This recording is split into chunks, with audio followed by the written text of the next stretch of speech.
नमस्कार, दिन भर की बड़ी खबरों में आपका स्वागत है। मैं हूं आराधना। आज इस बुलेटिन में बात होगी खरगे के बयान से बैकफुट पर आई मोदी सरकार की। पीएम मोदी के बयान पर मचे बवाल की। जानेंगे एसआईआर पर सुप्रीम कोर्ट से सड़क तक कैसे घिरा चुनाव आयोग। दिल्ली के प्रदूषण पर सीजीआई ने कैसे दिखाया मोदी सरकार को आईना। देखेंगे बिहार एनडीए में शुरू हुए बवाल को। और बुलेटिन के आखिर में देखेंगे जाने माने कार्टूनिस्ट इरफान की किस खबर पर पड़ी तिरछी नजर। लेकिन दिन भर की तमाम बड़ी खबरों से पहले एक नजर आज की सुर्खियों पर। सीबीआई देश भर के डिजिटल अरेस्ट केस की करेगी जांच। सुप्रीम कोर्ट का निर्देश, राज्य सरकारी जांच एजेंसी की मदद करे। कहा यह तेजी से बढ़ता साइबर क्राइम। कांग्रेस सांसद प्रियंका गांधी की मोदी सरकार से बड़ी मांग। आशा बहनों को मिलना चाहिए स्थायी कर्मचारी का दर्जा, न्यूनतम वेतन, मेडिकल सुरक्षा और मैटरनिटी लीव जैसी सुविधाएं। वे इस सम्मान की हकदार। एसआईआर पर घमासान के बीच वंदे मातरम पर संसद में होगी चर्चा। पीएम मोदी भी लेंगे हिस्सा। 10 घंटे का समय किया गया अलॉट। और शेयर बाजार में गिरावट। 64 अंकों की गिरावट के साथ 85,641 पर बंद हुआ सेंसेक्स, तो 27 अंकों की गिरावट के साथ 26,175 पर बंद हुआ निफ्टी। ये तो थी सुर्खियां। अब बात आज की सबसे बड़ी खबर की। संसद के शीतकालीन सत्र के पहले ही दिन सरकार बैकफुट पर दिखाई दी। विपक्ष की तरफ से एसआईआर, चुनाव सुधार सहित कई मुद्दों पर चर्चा की मांग की गई। कांग्रेस ने तो लोकसभा में एसआईआर पर स्थगन प्रस्ताव भी दे दिया, तो वहीं राज्यसभा में विपक्ष के नेता मल्लिकार्जुन खड़गे ने सरकार पर तीखा हमला किया, जिससे बीजेपी के नेता बौखला गए। देखिए ये रिपोर्ट। सीपी राधाकृष्णन उपराष्ट्रपति बनने के बाद पहली बार राज्यसभा पहुंचे और कार्रवाई का संचालन किया। इस दौरान सभी सदस्यों ने उनका स्वागत किया। विपक्ष के नेता मल्लिकार्जुन खड़गे ने राधाकृष्णन से निष्पक्ष होने की उम्मीद जताई, साथ ही उन्हें सरकार को लेकर सचेत भी किया। खड़गे ने कहा कि आप अपने आसन से उस तरफ ज्यादा न देखें, कि आप अपने आसन से उस तरफ ज्यादा न देखें, लेकिन उसमें आप इधर नहीं देखेंगे तो ये भी खतरा है। भैया आप उधर देखेंगे तो अगर इधर नहीं देखेंगे तो वो भी खतरा है। तो इसलिए दोनों तरफ आप संतुलन बना रखेंगे। खड़गे ने पूर्व उपराष्ट्रपति जगदीप धनखड़ के अचानक इस्तीफे का भी जिक्र किया, जिस पर सत्ता पक्ष ने ही हंगामा मचाना शुरू कर दिया। धनखड़ का नाम विपक्ष को इतना चुभा कि बीजेपी अध्यक्ष जेपी नड्डा और किरण रिजिजू के साथ सत्ता पक्ष के कई सांसद खड़गे को बोलने से रोकते हुए दिखाई दिए। इसके अलावा संसद के दोनों सदनों में एसआईआर का मामला भी उठा। राज्यसभा में डीएमके की त्रिची शिवा ने याद दिलाया कि सरकार ने सर्वदलीय बैठक में रात 9 बजे तक टाइमलाइन देने का वादा किया था, जिस पर संसदीय कार्य मंत्री किरण रिजिजू ने कहा कि आपकी मांग रिजेक्ट नहीं हुई है, विचाराधीन है, जिस पर मल्लिकार्जुन खड़गे नाराज हो गए। उन्होंने पलटवार करते हुए कहा कि टाइमलाइन नहीं दे रहे, 19 तारीख तक नहीं देंगे, लोगों की जान जा रही है, ये लोकतंत्र को खत्म करना चाहते हैं। दूसरी तरफ कांग्रेस की तरफ से लोकसभा में इसे लेकर स्थगन प्रस्ताव भी दिया गया, लेकिन सरकार इस पर चर्चा को तैयार नहीं दिखाई दे रही है। लेकिन इस पर विपक्ष भी अड़ा हुआ है। इसे लेकर लोकसभा में जमकर शोर शराबा हुआ और कार्रवाई पहले 12 बजे तक, फिर 2 बजे तक और फिर दिन भर के लिए स्थगित हो गई। लेकिन इस शोर शराबे के बीच लोकसभा स्पीकर ओम बिरला ने the Manipur goods and services tax second amendment bill 2025 को पेश करने की इजाजत सरकार को दे दी। ये बिल लोकसभा में पेश हुआ और बिना किसी चर्चा के पास हो गया। सरकार ने इसके सहारे ये बता दिया कि उसे चर्चा की नहीं, बिल की चिंता है। संसद में विपक्ष के सामने सरकार बैकफुट पर दिखाई दे रही है, तो पीएम मोदी का सत्र शुरू होने से पहले दिया गया एक बयान भी बीजेपी पर भारी पड़ गया। विपक्ष ने मोदी सरकार को आईना दिखा दिया है, तो कैसे पीएम का बयान उनकी ही सरकार पर पड़ गया भारी। देखिए इस रिपोर्ट में। प्रधानमंत्री नरेंद्र मोदी संसद पहुंचे और संसद के बाहर उन्होंने जो कुछ कहा, अब वो उन पर ही भारी पड़ गया है। विपक्षी पार्टियों ने कहा कि पीएम मोदी चाहते हैं कि उन्हीं मुद्दों को उठाया जाए जिससे सत्ता पक्ष पसंद करती है। दरअसल पीएम मोदी ने कहा था कि सदन में ड्रामा नहीं, डिलीवरी होनी चाहिए। पीएम मोदी के इस बयान पर अलग अलग पार्टियों के नेताओं ने कड़ी प्रतिक्रिया व्यक्त की है। कांग्रेस सांसद प्रियंका गांधी वाड्रा ने कहा कि सदन में मुद्दों को उठाना और उन पर चर्चा करना नाटक नहीं, बल्कि लोकतांत्रिक कार्यप्रणाली का मुख्य हिस्सा है। कुछ जरूरी मुद्दे हैं, चुनाव की स्थिति और प्रदूषण बड़े मुद्दे हैं, आइए इन पर चर्चा करें। संसद किस लिए है, आइए इन पर चर्चा करें। ये नाटक नहीं है। मुद्दों पर बोलना, मुद्दे उठाना नाटक नहीं है। नाटक का मतलब है चर्चा की इजाजत न देना। नाटक का मतलब है जनता के लिए महत्वपूर्ण मुद्दों पर लोकतांत्रिक चर्चा न होना। वहीं समाजवादी पार्टी के सांसद अखिलेश यादव का भी बयान आया। उन्होंने बीएलओ की जान जाने के मुद्दे को उठाते हुए कहा कि क्या बीएलओ की जान जाना भी ड्रामा है। यही नहीं, विपक्ष के खिलाफ प्रधानमंत्री मोदी की ड्रामा टिप्पणी पर तृणमूल सांसद अभिषेक बनर्जी का भी बयान सामने आया है। उन्होंने कहा कि विपक्ष जो मांग कर रहा है वो एसआईआर पर बहस है। क्या ये नाटक है? अगर लोगों की आवाज उठाना नाटक है तो लोग अगले चुनाव में उन्हें जवाब देंगे। टीएमसी सांसद ने केंद्र सरकार से तीखे सवाल भी किए। उन्होंने पूछा कि लोग 10 साल पहले नोटबंदी के दौरान कतारों में खड़े थे, काले धन का प्रवाह बढ़ गया है, जवाबदेही कहां है? विस्फोट हो रहे हैं और आतंकवादी हमारे देश में प्रवेश कर रहे हैं, जवाबदेही कहां है? हम चर्चा चाहते हैं तो प्रधानमंत्री कह रहे हैं कि ये नाटक है। यानी साफ है कि पीएम मोदी ने विपक्ष को घेरने की कोशिश की थी, लेकिन इंडिया गठबंधन ने तो बीजेपी की ही बोलती बंद कर दी। संसद के पहले ही दिन विपक्ष के तेवरों से सरकार डरी हुई दिखाई दे रही है। खासतौर पर एसआईआर का मुद्दा उसकी मुश्किलें बढ़ाता दिखाई दे रहा है। इस पर संसद ही नहीं, सुप्रीम कोर्ट और सड़क तक बवाल मचा हुआ है। चुनाव आयोग की तरफ से सुप्रीम कोर्ट में हलफनामा पेश किया गया तो सड़क पर बीएलओ ने चुनाव आयोग पर मनमानी के आरोप लगाते हुए प्रदर्शन किए हैं। चुनाव आयोग ने सुप्रीम कोर्ट में एसआईआर पर हलफनामा दायर कर दिया है और विपक्ष के सभी आरोपों को खारिज करते हुए उन्हें महज राजनीतिक साजिश करार दिया है। दरअसल जिन 12 राज्यों में दूसरे चरण के तहत चुनाव आयोग एसआईआर करा रहा है, उनमें से कई राज्यों ने इस प्रक्रिया को चुनौती दी है। तमिलनाडु, केरल, पुदुचेरी, पश्चिम बंगाल की याचिकाओं पर सुनवाई करते हुए कोर्ट ने आयोग से जवाब मांगा था, जिस पर अपने हलफनामे में आयोग ने कहा, पश्चिम बंगाल में मतदाता सूचियों के विशेष गहन पुनरीक्षण के कारण बड़े पैमाने पर मतदाताओं के वोटर डिलीशन के दावे बहुत बढ़ा चढ़ाकर पेश किए गए हैं। ये तथ्यों पर आधारित नहीं है, बल्कि मीडिया में एक नैरेटिव के तौर पर फैलाया जा रहा है। विपक्ष के नेता अपने राजनीतिक हितों को साधने के लिए ऐसा कर रहे हैं। साफ सुथरी और सटीक मतदाता सूची तैयार करना संवैधानिक दायित्व है। भले ही आयोग ने एसआईआर पर उठते सवालों को नैरेटिव बताया हो, लेकिन इससे उस पर उठते सवालों की कड़ी खत्म होती नहीं दिखाई दे रही, बल्कि अब तो विपक्ष के साथी बीएलओस ने भी उनके खिलाफ मोर्चा खोल दिया है। कोलकाता में बीएलओस सड़क पर उतर आए। उन्होंने चुनाव आयोग के मुख्य कार्यकारी अधिकारी यानी सीईओ के दफ्तर के सामने जमकर विरोध प्रदर्शन किया। पुलिस ने हालात को नियंत्रित करने के लिए बैरिकेड लगाए, लेकिन प्रदर्शनकारी बैरिकेड पर चढ़कर भी विरोध प्रदर्शन करते रहे। उनकी मांग है कि एसआईआर की समय सीमा बढ़ाई जाए। वैसे तो आयोग ने पहले ही डेडलाइन को 1 हफ्ते आगे बढ़ा दिया है, लेकिन प्रदर्शन पर उतरे बीएलओस का कहना है कि एसआईआर प्रक्रिया की समय सीमा कम से कम 2 महीने बढ़ाई जाए। इस प्रक्रिया के चलते हमें अमानवीय तनाव झेलना पड़ रहा है। 2 साल का काम इस तरह 2 महीने में खत्म करना मुमकिन नहीं है। वहीं जिन लोगों की जान चली गई है, उनके परिवारों का क्या होगा? उन्हें मुआवजा मिलना चाहिए। बीएलओस ने एसआईआर के चलते जान गंवाने वाले अपने साथियों के लिए मुआवजे की भी मांग कर दी है। यानी चुनाव आयोग के लिए मुश्किलें खत्म होने का नाम ही नहीं ले रही। एसआईआर पर चुनाव आयोग से लेकर मोदी सरकार दोनों ही मुश्किल में दिख रहे हैं। तो सीजीआई ने दिल्ली के प्रदूषण को लेकर जो कुछ कहा, उसने मोदी सरकार को जरूर टेंशन दे दी है।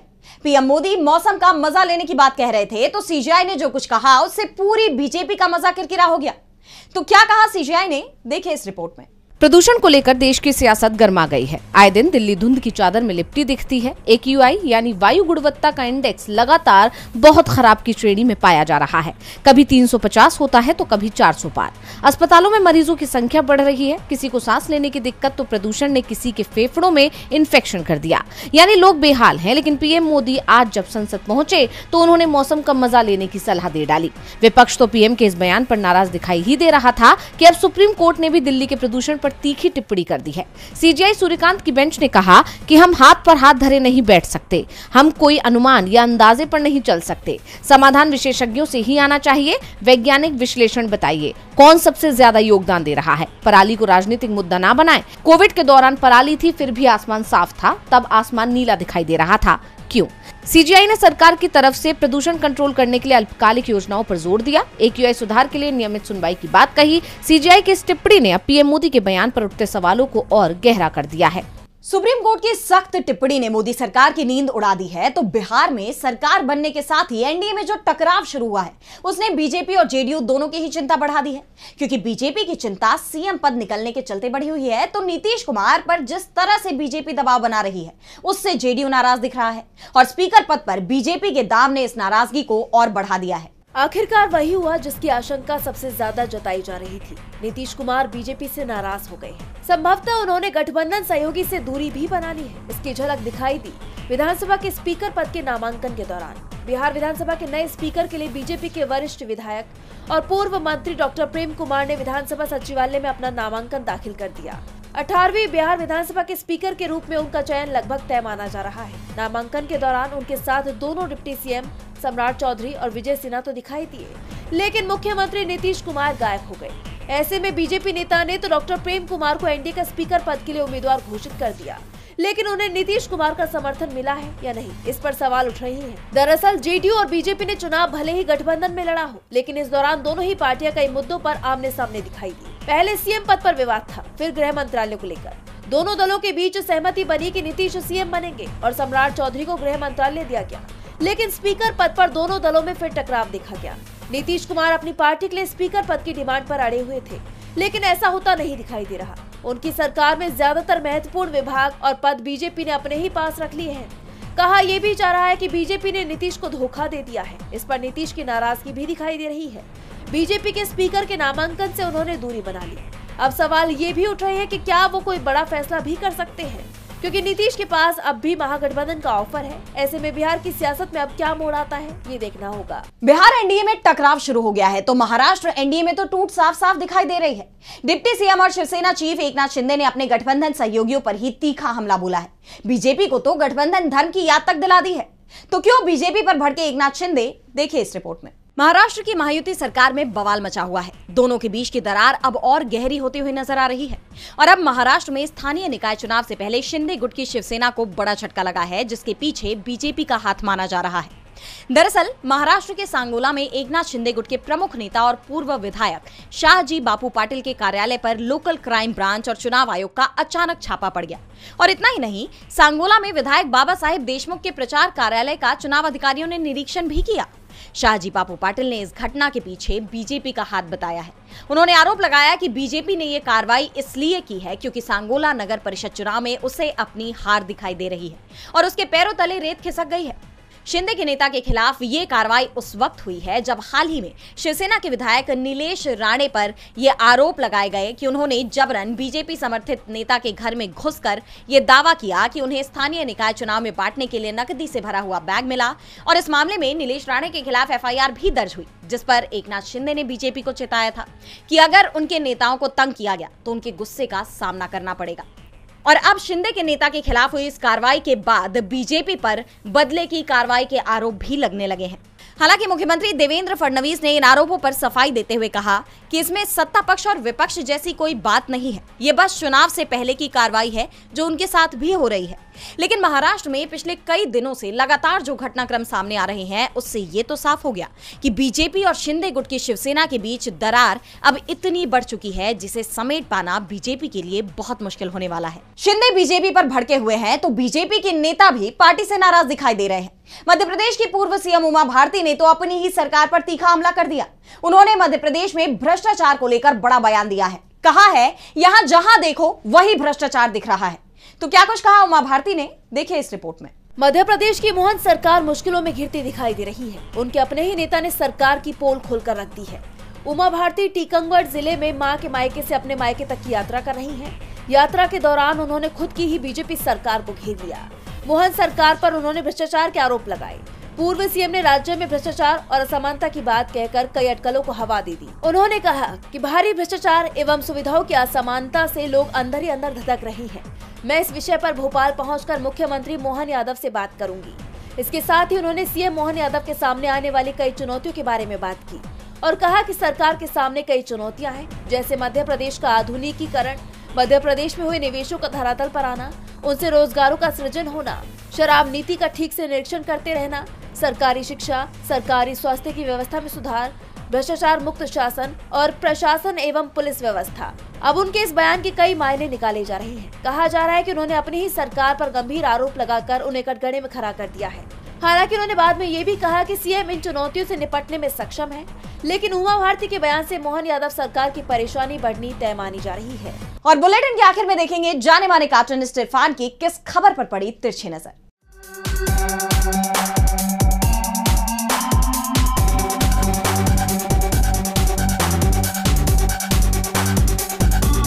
संसद आखिर किस लिए हैं? इस बात पे जरूर बहस होना चाहिए। क्या संसद में देश के मुद्दों को उठाना किसी बीमार व्यक्ति की निशानी है? हुआ ये कि उपराष्ट्रपति जगदीप धनखड़ के इस्तीफे को लेकर के जो सवाल किए कांग्रेस अध्यक्ष ने, तो उसके जवाब में वरिष्ठ नेता बीजेपी के जेपी नड्डा ने उनको डॉक्टर तक के पास जाने की सलाह दे दी। ये कहा कि अगर आपको कोई दिक्कत है तो आप अपना इलाज कराइए। मतलब ये कि देश की समस्याओं पे अगर आप कुछ बात करते हैं तो इसका मतलब है कि आप बीमार हैं।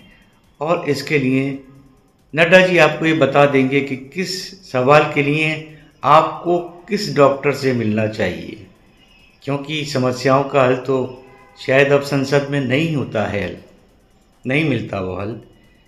इसी को कहते हैं नड्डा जी की सेकेंड ओपिनियन।